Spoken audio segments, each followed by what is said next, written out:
Back at you, Kris Krāze here, Sup Krāze Nation. So today we're going to talk about why 99%, or to be exact, 99.9999% of people fail on Shopify.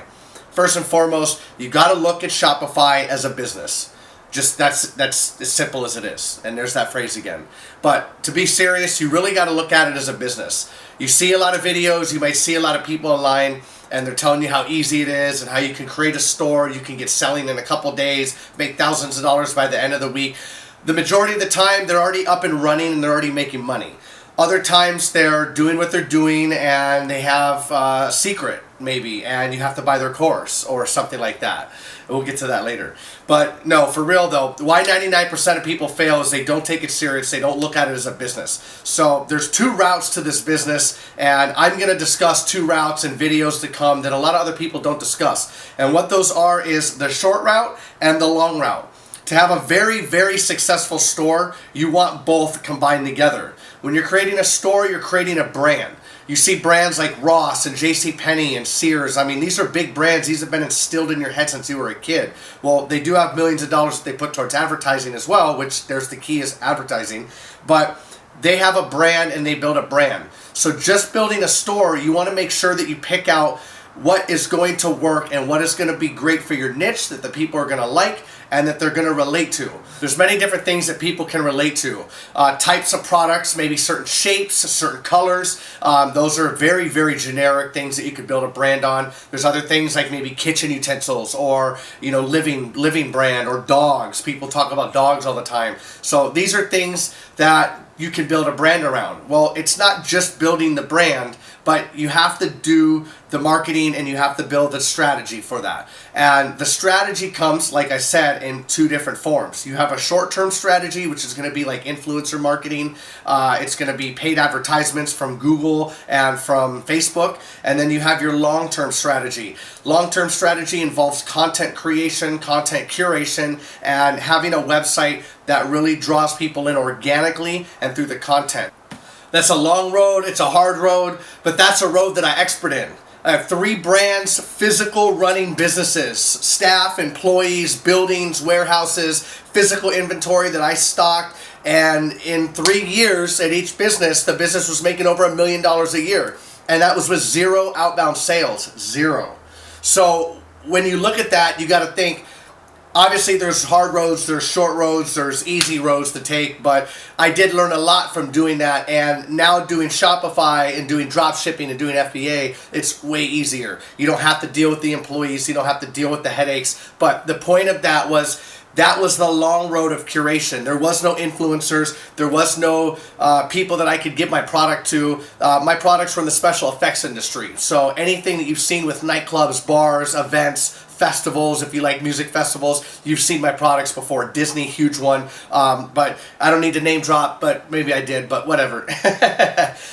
Anyways, those were products that I had to really market the content and putting the content out there. And a lot of it was videos, pictures, articles, the website, optimizing the website. I'll have other videos on optimization, but URL structures and pages and the whole 9 yards. And that's all something that when you have your core Shopify store down and your core business and your brand down, that's the fun stuff, at least for me, that you can start doing there, and you'll start getting better at your SEO, you'll start getting better at your organic traffic, you'll start getting better at your brand. And when that happens, like everybody says and like the common sense is, the more traffic to your site, the more money that you make on your site.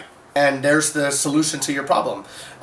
Sometimes it's not as easy as that though. So if you don't have a lot of money, you do want to follow some certain steps, maybe a short-term platform on getting influencers, paying these influencers, and getting traffic to your site works. But then again, you have to have your site has to look good. So I don't want to deter anybody from doing Shopify or doing any stores like that, but you do need to make sure that your store looks presentable. That's going to be another detailed video that I'll do on, what makes a good Shopify store from an unprofessional Shopify store, professional versus unprofessional. But again, why 99% of people fail, because that's the topic of this video, is they don't have the drive, they test something out, and then they let it go. How many times have you been a victim, quote unquote, of buying something, you get sold on it, there's a rush of people. Let's say you're at the swap meet, there's a rush of people that's all gathered around a product, a dude's up there doing a presentation, and you're like, oh my God, I don't even need that, but I feel like I have to get it because everybody else is around it. You know what I'm saying? So that's the rush, that's the craze that comes into people that gets somebody in the mindset of like, oh my God, they're getting it, I have to get it too. Well, that's why reviews help a lot on products as well. We can get into that later, but the whole deal is you have to put time and effort into it, and you have to go out, and if you have some fear in this, don't. So let your fear subside. Know that this might be a long-term project and that you will make money at it. Put the faith in it. Put your troubles aside.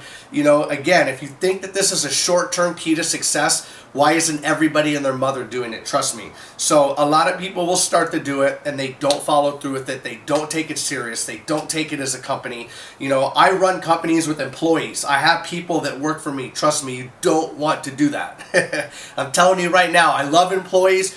I love managers. I love the whole 9 yards, but you're managing people, and that's difficult. You can't control somebody else and how they act, how they feel. You know, there are laws, there are rules, you have your internal rules, and you can do all that, but you can't, at the end of the day, you can't control them, and that's what's called the unknown variable. And if you don't plan for the unknown variable, you're gonna come into problems along the way.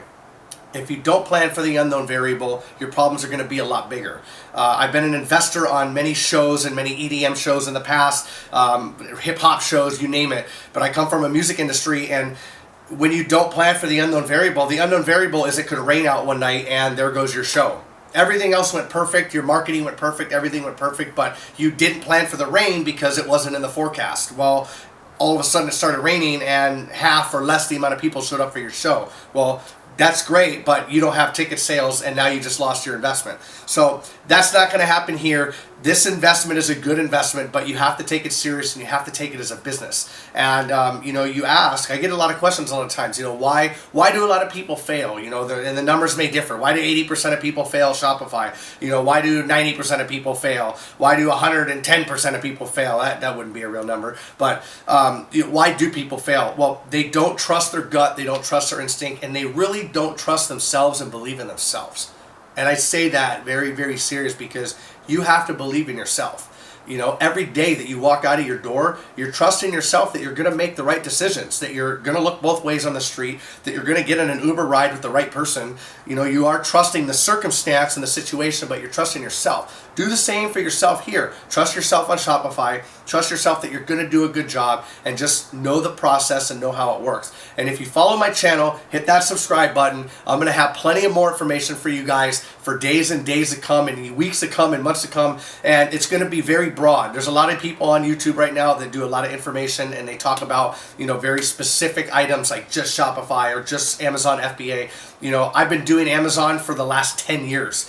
So before FBA got big. Sold pop sockets, sold fidget spinners, sold hoverboards. I was importing from China before any of these became a fad. And so China would let me know when and where these were getting big and popular, and I would jump on the bandwagon right away. And I have more secrets on that later. But I may have a course that comes out. You know, the goal is not to make money off you guys. The goal is to teach people and to instruct people on how to do things and how to do them the right way, and give everybody all the options that are available. And that's why I said, when you ask, why do 99% of people fail Shopify? Well, I want to give you all the reasons. But I don't want to talk about problems, because talking about problems doesn't do anybody good. So what's the solutions? You ask, you told me all about these problems, what's the solutions? Well, you have a short-term method and you have a long-term method. You know, long-term is content curation and content creation, a website, a brand, you're building, getting exposure. And the short-term is the influencers, the paid advertisements, stuff like that. So stay tuned for this channel. My name's Kris Krāze. Hit me up at kriskrāze.com, KrisKraze.com. You may ask why the craze, because all this shopping and money making online is all a craze.